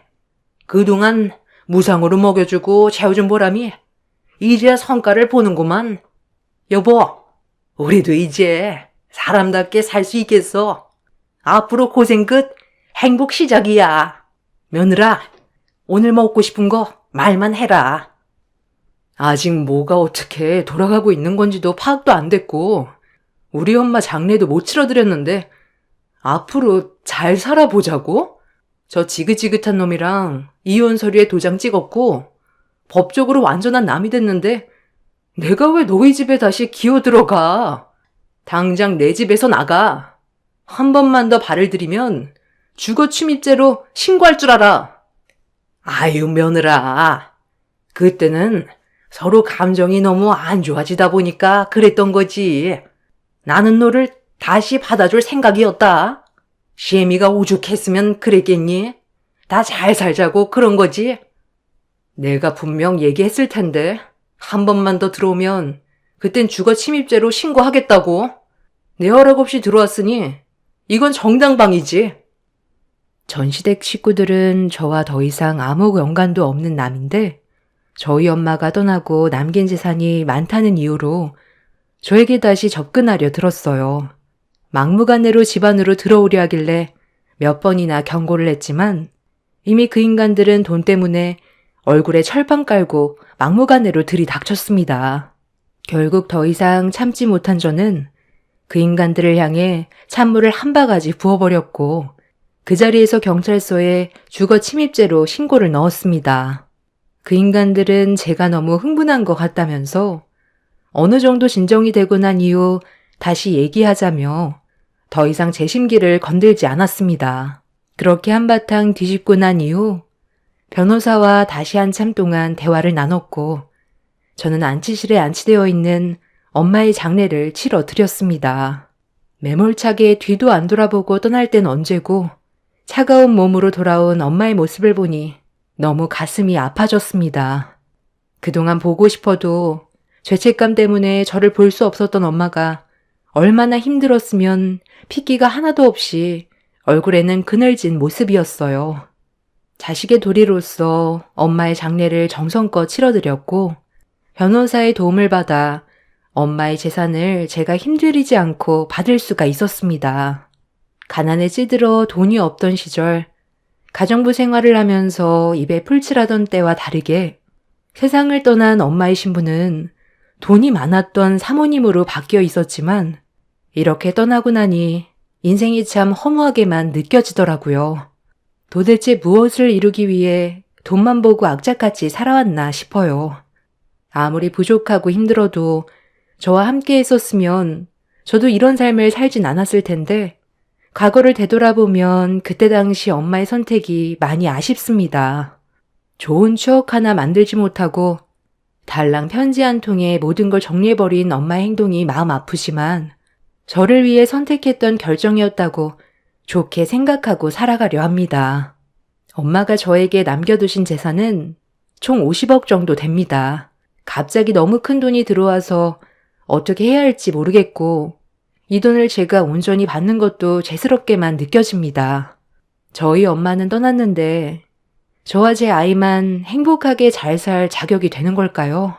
전시댁 식구들은 저에게 재산이 얼마나 남겨졌는지 알지 못하기 때문에 속이 타들어가는지 어떻게 해서든지 전 남편과 다시 재결합시키려고 온갖 노력을 다 기울이고 있지만 조금의 감정도 생기지가 않습니다. 평소에 행실이 좋았다면 제 마음은 바뀔 수 있었겠죠. 그 사람들이 배 아파 뒹굴고 있는 모습을 보니 한편으론 속이 후련하기도 합니다. 제 아이와 앞으로 적당한 집 하나 구해서 아무런 방해 없이 조용히 살아가고 싶어요. 그리고 남은 재산의 일부는 저처럼 가난한 삶이 힘든 분들을 위해 어느 정도 도와드리려고 계획 중입니다. 과거에 안 좋았던 기억들 전부 떨쳐버리고 앞으로의 미래만 생각하려고요. 다가오는 주말에 눈이 내릴 거라던데 여러분들께서도 건강에 유의하시고 올해의 마지막 12월 마무리 잘 하시길 바랍니다. 제 기가 막힌 사연 들어주셔서 감사합니다. 안녕하세요. 42살 서울에 사는 여성입니다. 최근에 가슴 아픈 일을 겪어 먹먹한 마음을 달래보려고 새벽에 사연을 올려봅니다. 잠이 안 오는 밤이면 사연 영상을 들으며 잠을 청하고는 했는데 막상 사연을 써내려가야 하니 어디서부터 이야기를 해야 할지 떨리네요. 가난한 가정에서 자랐던 어린 시절에는 평범한 집에서 양쪽 부모님이 다 계시는 친구들이 부러워 늘 친구 집에 놀러 가는 게 좋았던 어릴 때가 있었습니다. 엄마의 기억이 없어서 친구네 집에 가면 아줌마들을 잘 따랐지만 그런 제 마음과 다르게 친구들 가족들은 집에 늦게 가는 저를 눈치 주며 언제쯤 가는지 물어보거나 부모님이 찾으니 집에 가라는 말을 할 때까지 엉덩이를 띨 생각을 안 했었죠. 그런 시선들을 알았지만 일부러 모른 척 친구 집에 더 오래 남는 게 다반사였네요. 하루는 친구 집에 놀러 갔는데 양쪽 부모님이 계신 친구가 너무 부러워 그 친구네 엄마의 물건 중에 아끼는 목걸이를 몰래 가져온 적이 있었습니다. 친구네 집은 목걸이를 찾는다고 난리가 났었고 범인이 저라는 걸 안 어른들은 불러 세워놓고 왜 물건을 허락 없이 함부로 가져갔느냐고 묻자 대답을 들은 어른들이 놀라하던 얼굴이 생생하게 떠오릅니다. 어이없게도 10살짜리 꼬마는 친구 엄마와 아빠를 자기 집에 데려가고 싶었는데 그럴 수 없어서 목걸이를 가져간 거라고 답했고 그 말을 들은 어른들은 어떻게 반응해야 할지 몰라 난감해 했었던 것 같아요. 아무도 10살짜리에게 남의 물건을 함부로 가져오면 안 되고 그건 도둑짓이라는 것을 알려주지 않았을 때 일이고 그 이후로 그런 행동이 나쁜 짓임을 알고 다시는 안 했지만 남은 초등학교 생활 내내 단 한 번도 친구 집에 초대를 받아 간 적이 없었어요. 그런 일들이 초등학교 다니면서 몇 번 있게 되자 그 원망은 모두 아빠에게로 갔었고 3살 때 고아원에 맡기고 찾아왔었다던 그 말을 들은 이후 아빠에 대한 미움은 하늘을 찔렀죠. 아빠는 홀로 딸을 키우기에 여력이 없었는지 이제 막 걷기 시작하는 3살짜리 아이를 고아원에 맡기고 7살 때쯤 찾으러 오면서 한 손에는 2살 많은 오빠가 손을 잡고 있었습니다. 원장님은 아빠와 오빠라는 사람을 가리키며 이제 아빠랑 오빠랑 같이 살겠다면서 좋아하셨고 그렇게 얼굴을 처음 본 그날 가족을 만나게 됐어요. 아빠는 타일 시공업자이셨고 화장실 베란다에 있는 타일을 교체하거나 새로 붙이는 작업을 하셨는데 매일 새벽 6시에 출근을 하고 오후 4시가 되면 어김없이 퇴근을 해서 집에 오셨습니다. 학교를 마치고 집에 가면 아빠는 이른 초저녁과 함께 항상 밥상에는 소주 한 병이 남겨져 있었고 다음날 남은 소주를 아침 안주 삼아 먹고 일을 나갔어요. 하루도 빠짐없이 반복되는 그 모습이 왜 이렇게 보기 싫은지 아빠의 모습을 볼 때마다 사춘기 소녀는 짜증을 내는 게 하교 일상이 됐습니다. 아빠는 매일 술을 먹었지만 취하지는 않았고 반주로 먹는 습관이 있으셨는데 그날도 어김없이 4시에 일을 마치고 집에 와 반주 삼아 소주를 마시면서 텔레비전을 보고 있었네요. 학교가 끝나고 집에 온 딸을 반기며 한마디 했지만 대꾸할 기분이 아니었고 학교에서 있었던 사소한 일 때문에 기분이 엉망이었는데 그것도 모른 채 아빠는 자꾸 말을 걸어왔고 괜한 화풀이 상대로 화를 내며 받아쳤는데 그날이 아빠의 목소리를 듣는 마지막 날이 되고 말았으며 그 사건 이후로 아빠와 더 이상 대화를 할 수 없게 됐습니다. 딸, 학교에서 왔으면 아빠한테 인사를 해야지. 넌 어떻게 아빠를 남보듯 하니? 아무리 아빠가 아기 때 고아원에 잠깐 맡겼다고 이렇게 쌀쌀맞게 굴 거야? 이리 와서 아빠랑 오순도순 이야기해보자.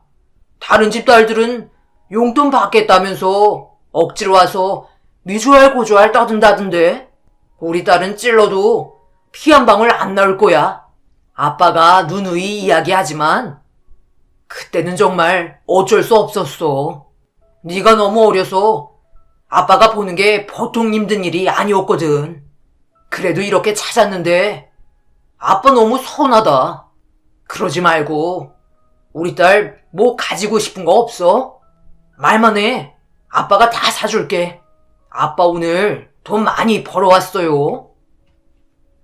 기껏해야 막노동에서 벌은 돈 많이 벌어봤자 얼마나 되겠어? 가지고 싶은 거 있어서 말하면 아빠가 다 사주게? 다른 집 부모들은 자식들한테 핸드폰 사준다는데 아빠는 그렇게 못하잖아. 매일 오빠만 생각하지? 오빠는 고아원도 왜 안 맡긴 거야? 고작 우리 2살 차이밖에 안 나는데 내가 어리면 오빠도 어렸거든? 오빠는 데리고 다니면서 나는 고아원에 맡기고 완전 차별이잖아. 어디서 쪽팔려서 이야기도 못해. 나 고아원에서 지내봤다고 하면 친구들도 나랑 안 논다고. 이게 다 아빠 때문이잖아. 그니까 이제 그 이야기 좀 그만해. 그리고 내가 그 일 때문에 이러는 줄 알아? 그냥 아빠가 싫어. 이렇게 무책임하게 날 낳은 아빠랑 엄마가 너무 싫어서 화가 나. 엄마는 얼굴도 모르는데 왜 없는지 이야기도 안 해주고 아빠만 혼자 비밀 많이 만들어. 난 비밀만은 아빠랑 더 이상 이야기하고 싶지 않으니까. 그리고 앞으로 독서실 다닐 테니까 그런 줄 알아. 독서실비 한 달에 12만 원이니까 돈 줘. 공부하겠다는데 설마 안 주는 거 아니지? 앞으로 공부하면 늦게 다닐 거니까 찾는다고 이 동네 저 동네 난리치지 말고 저번처럼 쪽팔리게 경찰서에 신고하지 말고 알아서 잘 다닐 테니까 걱정 마. 기다리지도 않겠지만 행여나 기다리는 짓 절대 하지 말고 아빠 먼저 자. 아빠랑 안 마주치려고 늦게 들어오는 거니까.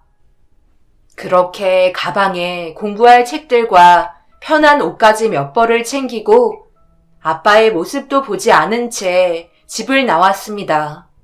친구들은 독하다고 하고 못됐다고도 하는데 정말 남보다 못되게 그 시절에는 아빠에게 화도 많이 내고 모질게 마음에 상처를 준 적이 많았어요. 일주일 후 집에 갔는데 늘 집에 있던 아빠가 없었고 가방에 짐을 챙기며 집을 나서는 오빠와 마주치고 말았으며 오빠가 갑자기 껴안으면서 왜 이제서야 집에 왔냐고 울먹이며 물었고 갑작스러운 말에 충격과 함께 다리에 힘이 풀려 주저앉을 뻔했지만 정신을 제대로 차려야 했으며 아빠에게 큰일이 생긴 것 같았습니다. 윤선아, 왜 이제야 집에 온 거야? 도대체 넌 아빠한테 관심이 있긴 하니? 무슨 일이 생긴 줄 알고 이렇게 태어내? 아빠가 이 지경이 된 줄도 모르고 일주일이나 집에 안 들어온다는 게 말이 돼? 아무리 독서실에서 살겠다고 나갔다지만 집에 전화 한 통이라도 할 수 있었잖아. 그럼 적어도 이렇게 늦게 만날 일은 없었을 텐데. 아무리 아빠가 싫어도 우리 아빠인데 걱정은 안 하니? 도대체 왜 이렇게 삐딱하게 구는 거야? 언제까지 사춘기 핑계로 엇나갈 건데? 아빠가 불쌍하지도 않아? 어느 독서실에서 지냈는지 말도 안 하고 그렇게 사라지면 다냐고. 집에서 걱정하는 가족들은 생각 안 해봤어?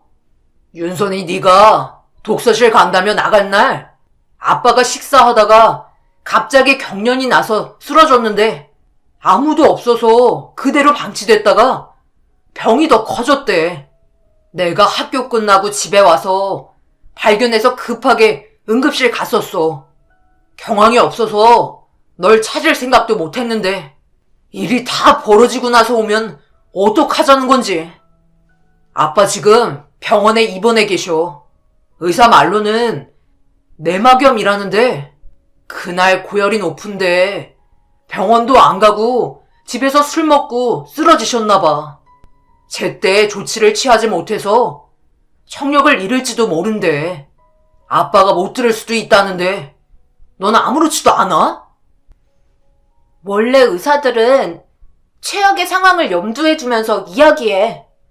아빠 어느 병원이야? 오빠 가는 거면 나도 같이 가.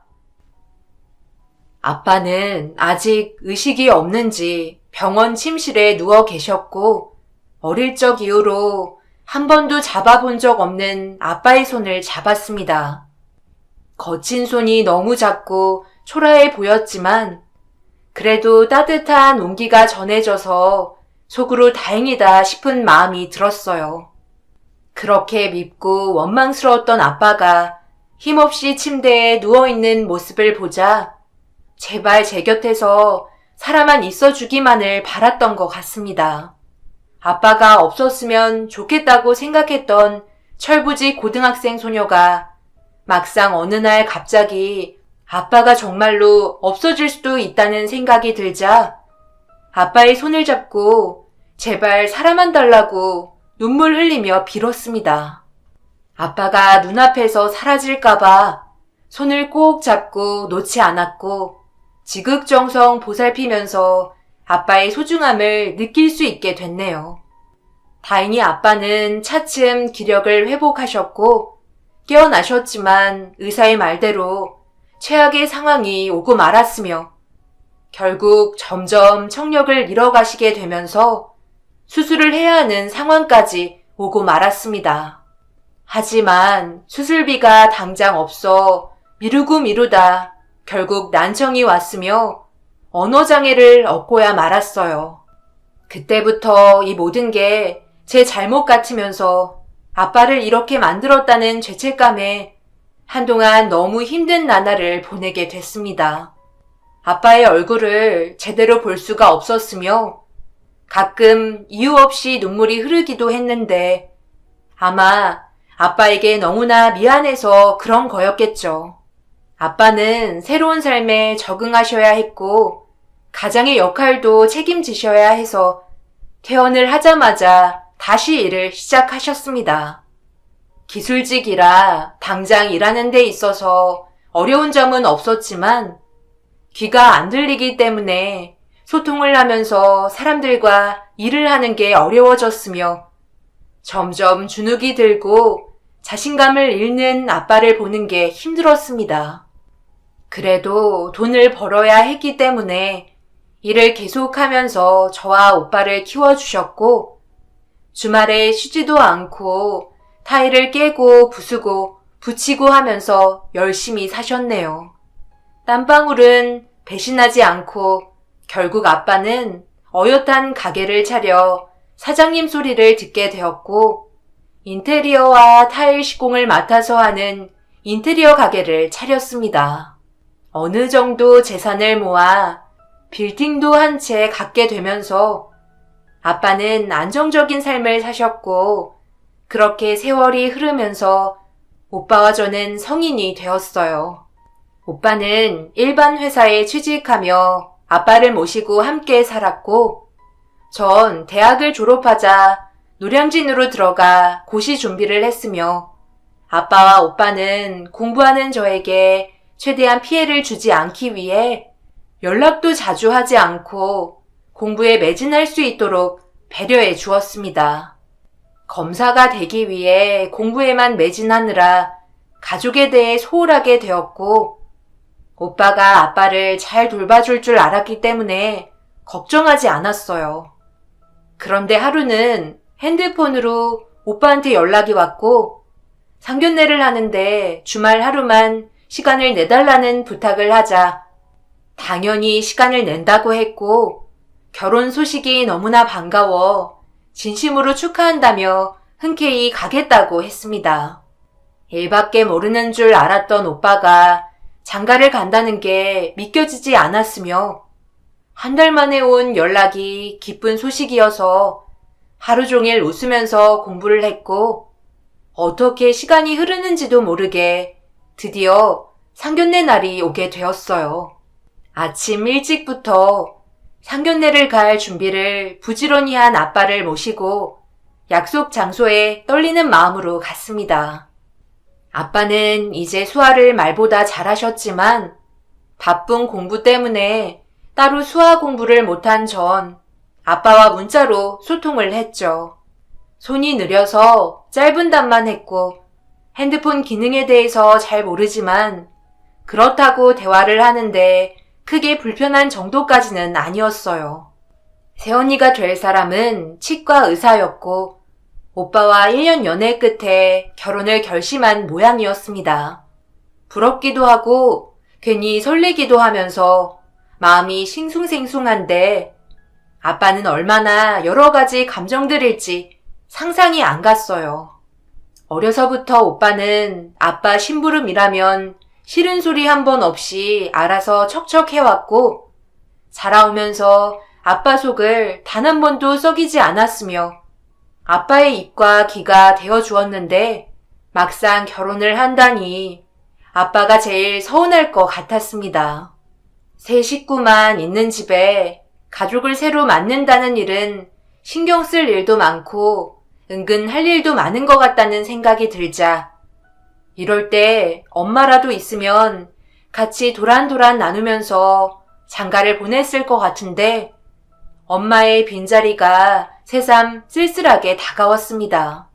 상견례 장소에서 새언니 식구들을 보자 오빠가 무척 긴장한 모습으로 이마에 난 땀을 닦았고 그 모습이 너무 웃겨 저도 모르게 피식 웃음이 나오려는 걸 참았는데 제 모습을 알아챈 오빠가 눈짓을 주며 조용하라는 표정을 보였습니다.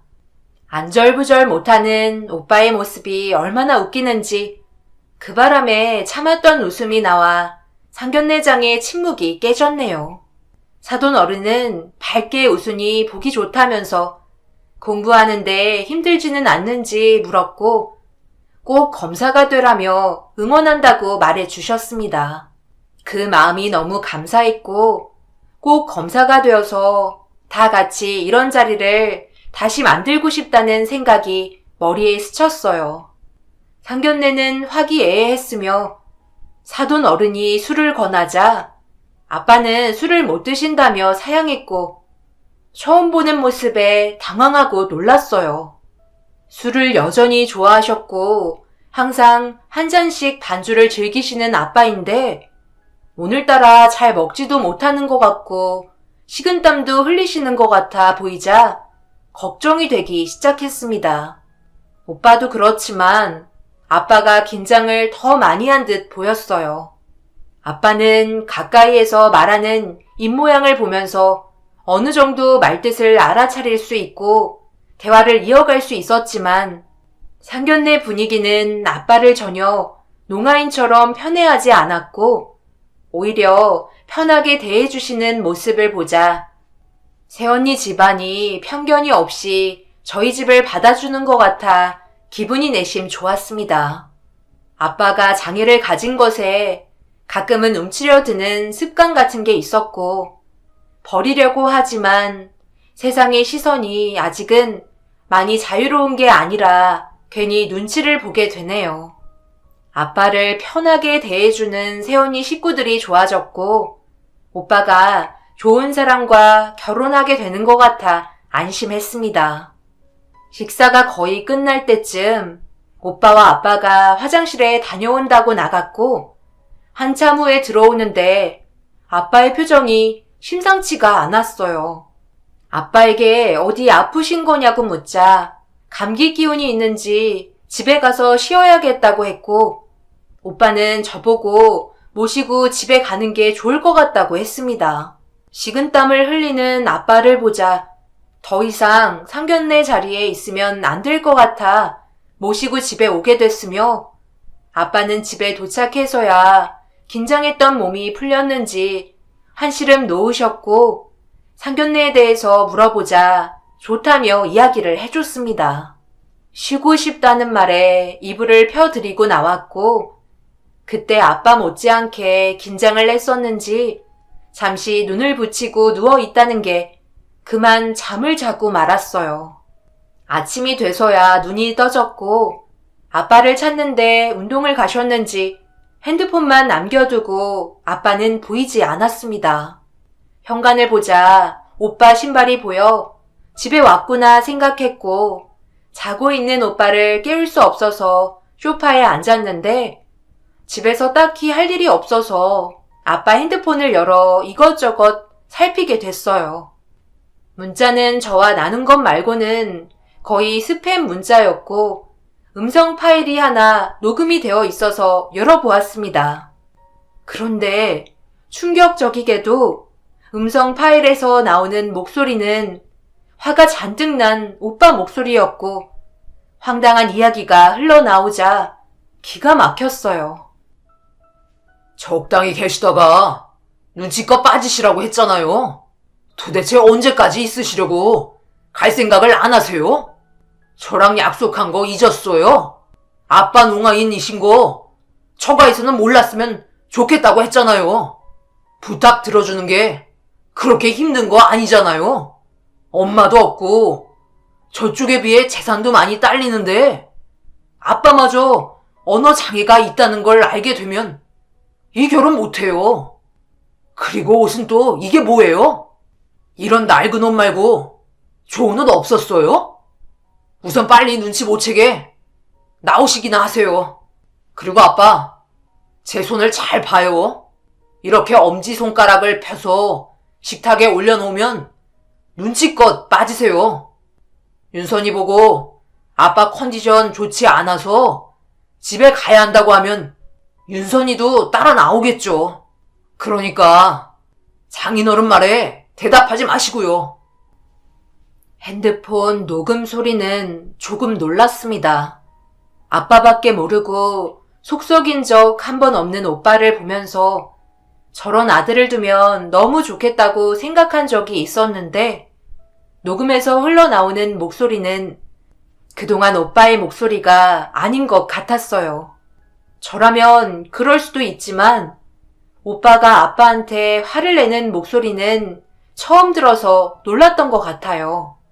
그리고 오빠가 결혼을 위해 아빠의 장애를 숨기는 게 이상할 수도 있지만 한편으로는 이해가 갔습니다. 아직은 선진국에 비해 장애인이 사람들 편견에서 자유로울 수 없기 때문에 그 시선을 못 느껴본 사람은 차마 말을 못할 거예요. 지나가는 사람들의 시선과 마주치며 잘못한 것도 없는데 괜히 쥐구멍으로 숨어야 할 것만 같았던 적이 몇 번 있었기 때문에 저만 그런 줄 알았는데 오빠도 한편으로는 사람이구나 하는 생각이 들더군요. 그래도 이 정도로 아빠한테 화를 낼 필요는 없다고 생각해서 오빠에게 따지러 방문을 열었는데 아빠의 마음도 모른 채 태평하게 자고 있는 오빠를 보자 화가 났어요. 당장 자고 있는 오빠를 깨워 아빠에게 사과하라고 따져 물었습니다. 오빠, 당장 일어나봐. 어제 상견례 때 도대체 아빠한테 얼마나 심하게 말한 거야? 아빠가 일부러 녹음한 건 아닌 것 같고 우연히 녹음되진 것 같은데 어떻게 아빠한테 그렇게 심하게 몰아붙일 수 있어? 아무리 처갓댁에 아빠 장애를 숨기고 싶다지만 그런 걸 나한테 말도 안 하고 할 수 있어? 들어보니 아빠한테 오빠가 너무 심하더라. 그럼 안 되잖아. 결혼이 당연히 중요하지만 아빠 맘 다치는 꼴은 못 봐. 내가 옛날에 속썩인 걸로 충분해. 너는 아빠한테 막말해도 되고 나는 안 된다는 법 있어? 이런 일로 나한테 뭐라고 하면 안 되지. 나보다 더 했음 네가 더 했잖아. 아침부터 잠 깨우지 말고 나가. 아빠한테 잘못했다고 다른 사람이 뭐라고 하는 건 충고로 듣겠는데 윤선이 네가 하는 말은 솔직히 자격 없지 않아? 나도 오죽하면 이러겠니. 그런 집안에 장가 가려면 이 정도는 해야지. 오빠는 언성을 높이며 오히려 더 따져 물었고 나가라며 마저 잠을 청했어요. 오빠의 말이 틀린 게 하나도 없기 때문에 씁쓸한 마음으로 아빠 얼굴도 보지 않고 집을 나왔습니다. 괜히 마주하면 속상하고 못되게 말이 나갈까봐 고시원으로 돌아왔어요. 몇 달 후 오빠는 무사히 결혼식을 치렀고 신혼 집들이 겸 초대를 하면서 놀러 오라는 연락을 주었어요. 아빠와 함께 신혼집에 갔고 저녁 식사를 하면서 뜻밖의 오빠네의 제안을 듣고 잘못 들었나 싶었고 놀랄 수밖에 없었습니다. 신혼집 근사하다. 언니가 안목이 있나 봐요. 집 인테리어도 너무 좋고 그런데 둘이 살기에는 넓어서 무섭겠다.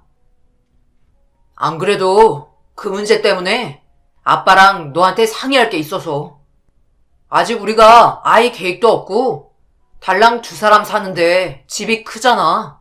방도 많고 그래서 아빠를 우리가 모시면 어떨까 싶어서. 윤선이 네 생각은 어때? 내 생각이 중요한 게 아니라 아빠 생각이 중요하지. 아빠는 어떻게 생각해? 이제 오빠도 없는 집에 아빠 혼자 두기 그랬는데. 아버님, 편하게 저희 집으로 오세요. 요즘 당뇨도 계속 심해지고 계시는데 아버님 혼자 집에 두자니 저희들이 마음이 좋지 않아서요. 저희랑 함께 살아요. 제가 앞으로 아버님 잘 모실게요.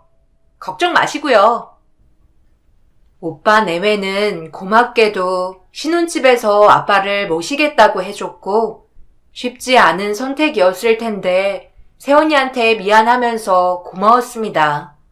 아무래도 몸도 좋지 않은 아빠가 혼자 집에서 생활하게 하는 게 마음에 걸렸는데 오빠와 새언니가 돌봐주겠다니 부담이 줄어들었고 드디어 초임 검사로 첫 출근하는 날이 오자 긴장 반 기대 반 정신없는 나날들을 보내느라 하루가 어떻게 가는지도 모르게 바쁜 생활을 했어요. 일을 적응하며 치이다 보니 자연스럽게 아빠에 대해 소홀했고 가끔 오빠와 통화하면서 잘 계시다는 안부만 물을 정도가 됐네요. 검사 생활을 한 지 6개월쯤 됐을 때 아빠 생신이 오자 오빠네에는 생신 축하 파티 겸 집에 초대해 주었고 아빠의 병세는 점점 악화되는 게 보여서 마음이 아팠습니다. 아빠의 모든 걸 오빠가 담당했기 때문에 오빠 말을 믿을 수밖에 없었고 최근에 병원에서 시간이 없으니 마음의 준비를 하라는 의사 선생님의 말을 듣고 왔다며 어쩌면 좋으냐는 말을 하며 우울해하는 오빠를 위로해 주었습니다. 그리고 오빠와 새언니의 입에서 당황스러운 이야기가 나왔고 아빠 일은 오빠에게 전적으로 맡겨서 제 의견은 중요하지 않다고 생각했어요. 그래서 오빠 의견에 따라야 하는지 고민이 됐고 그게 화근이 될 줄 전혀 몰랐습니다.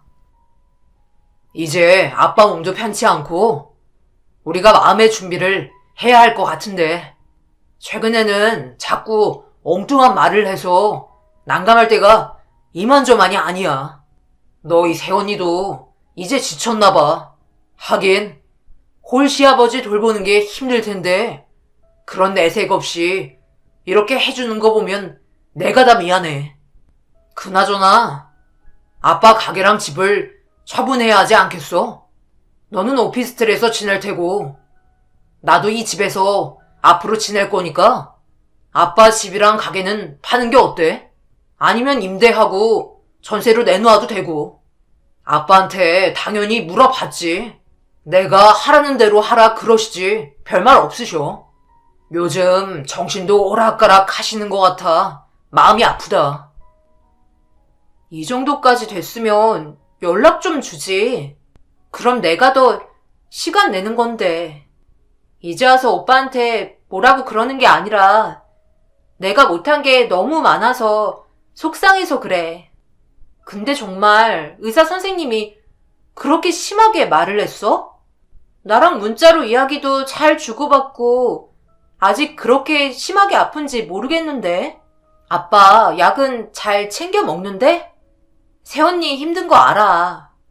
내가 해야 하는 일을 새언니가 맡아서 다 해주니까 정말 미안하고 고맙고. 그런데 아빠 재산에 대한 건 컨디션 좋을 때 아빠한테 다시 물어보는 게 어떨까? 아빠가 평생을 일군 가게랑 집인데 한순간에 우리가 일 처리하는 게 맞는 건지 모르겠어. 오빠가 그동안 아빠한테 얼마나 잘했는지 잘 알아. 아빠가 오빠한테 일 다 맡기라 하겠지. 그래도 내가 다시 물어볼게. 오빠가 애 많이 쓰네. 난 일하느라 제대로 딸 노릇도 못하는데 정말 미안해. 근데 오빠 집은 별일 없지? 물어보길 뭘 물어봐. 아빠한테는 더 이상 물어보지 마. 이건 오빠로서 부탁이야. 안 그래도 일로 얼마나 예민한데 너까지 불 붙는 곳에 기름 붓는 꼴 돼. 이 일은 오빠한테 맡겨. 그리고 의사도 이제 준비를 하라고 하잖아. 아빠 재산에 대해서는 나한테 전적으로 맡겨주면 좋겠다. 그동안 윤선이 네가 아빠를 나한테 다 떠넘기듯이 했잖아. 재산 때문에 이제 와서 아빠를 모신다더니 그런 거 아니지? 아빠가 남긴 재산은 그동안 병원비랑 이것저것 들어갈 때가 많아. 정리할 것도 많고. 그래서 네 상속분은 그곳에 쓸까 해. 네가 상속에 대한 지분을 다 넘기는 게 좋을 것 같다. 오빠한테 맡기고 앞으로 아빠 살아계시는 동안 자주 집에 와. 아빠와 시간 좀 보내고. 그러다 나중에 후회한다. 갑자기 돌변하는 태도에 당황스러웠지만 결국 오빠는 아빠의 가게와 집을 자신의 명의로 돌리고 나서 한참 후에 저에게 그 사실을 알려줬습니다. 이미 일이 다 끝난 후였기 때문에 제가 반대를 한다고 해서 해결될 일도 아니고 괜히 남매 사이에 재산 싸움 같은 게 일어날까봐 한 걸음 뒤로 물러나 있었어요. 오빠네가 그동안 아빠를 위해 헌신한 생활과 시간들이 많았기 때문에 어떻게 보면 당연한 보상이라고 할 수 있었죠. 아빠는 마지막 가시는 길 병원에서 치료를 받던 중 하늘나라로 가셨고 그 슬픔은 말로 표현을 못할 정도였습니다. 오빠 말처럼 자주 찾아뵙지 못해서 후회하는 마음이 너무나 컸고 지독하게 외로웠어요. 장례를 모두 치르고 아빠의 마지막 가는 길을 보기 위해 입관 준비를 하는데 장례식장 안으로 제 이름으로 된 퀵이 왔고 일적으로 퀵을 보낸 줄 알고 신경질적으로 물건을 받았습니다. 아빠가 돌아가셨는데 이런 곳까지 일을 보낸다는 게 상식 밖이라고 생각했는데 보내는 사람에 아무 이름도 없었고 받는 이름에 제 이름 석자만 써져 있었어요. 조용한 쉼터방에서 물건을 뜯어보자 아빠의 낡은 투지폰이 들어있었고 작은 수첩 하나가 나왔습니다.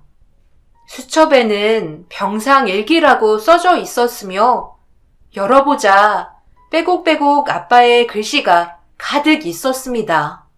이미 눈물 콧물 다 나온 바람에 앞이 제대로 보이지는 않았지만 아빠의 병상일기를 읽자마자 대성통곡하고 말았어요. 내 딸 윤선아, 마음껏 불러보지 못한 이름 윤선이 이렇게 될 줄 알았으면 원 없이 불러보는 건데 아빠가 너에게 너무나 많은 잘못을 지었구나. 애초에 널 고아원에 데려다 놓는 게 아니었는데 이제 와서 지난 일들을 후회하면 무엇하겠니? 오늘은 피검사를 한다는구나. 더 이상 삶에 미련이 없는데 병원에서는 자꾸 이것 해라 저것 해라 나를 귀찮게 해. 피검사가 있기 전에 너에게 문자를 보내볼까 하다가 생각을 접었어. 검사가 얼마나 바쁜 일이니? 축하한다는 말을 지금까지도 마음에 두고 있는데 언제 목소리로 그 말을 해줄 수 있을지 말하는 법을 너무 오래도록 잊어버려서 목소리가 안 나오는구나. 며느리와 네 오빠가 없을 때 소리를 내보려고 연습을 해봤는데 쉽지 않아서 매번 포기하고 말았어. 수화를 배워보라고 이야기를 해보려 했지만 공부하는 것도 바쁜데 언제 수화를 배워 나와 말을 하겠니? 내 이기적인 생각이지. 윤선아, 아빠가 널 고아원에 맡길 수밖에 없었던 이유는 너를 낳기 직전에 아빠 친구에게 사기를 맞았는데 친구 녀석이 자기 자식까지 버리고 나를 도망쳤더구나. 집에 가보니 네 오빠가 혼자 라면을 끓여 먹고 있어서 그 모습이 너무 안쓰러워. 내가 데리고 왔고 혹여나 자기 자식을 데리고 있으면 친구 녀석이 날 찾아오지는 않을까 내심 기대한 것도 있었어. 그런데 지금까지 찾아오지 않은 것 보면 그 친구한테 무슨 일이 생기고도 남았겠지. 오빠와 넌 친남매지간이 아니란다. 이 일기를 쓰기 전에 오빠에게 먼저 알렸는데 믿질 않는구나. 이제 와서 다 키워놓고 네 오빠에게는 미안한 일일 수 있겠지만 내가 한평생 모은 재산을 사기꾼 아들 녀석에게 모두 줄 수 없다. 윤선아, 오빠에게 미안해하지 말고 내 재산은 너에게 모두 상속할 테니 네 오빠를 막으렴. 한평생 혼자였을 네 오빠를 내가 걷어준 것만으로도 우리 가족은 충분히 그 녀석에게 했단다.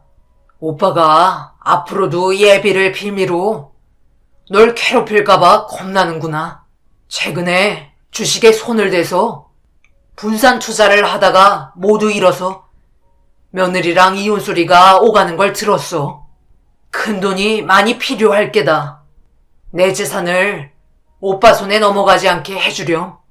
내가 죽고 땅에 묻힌다면 영원히 너와 오빠는 가족이 되고 만다. 네 오빠가 보는 앞에서 셋을 유전자 검사를 하는 방법이 가장 정확할 것 같구나. 법에 대해서는 자랑스러운 내 딸 윤선이가 더 잘 알 테니 뒷일을 너에게 맡기마.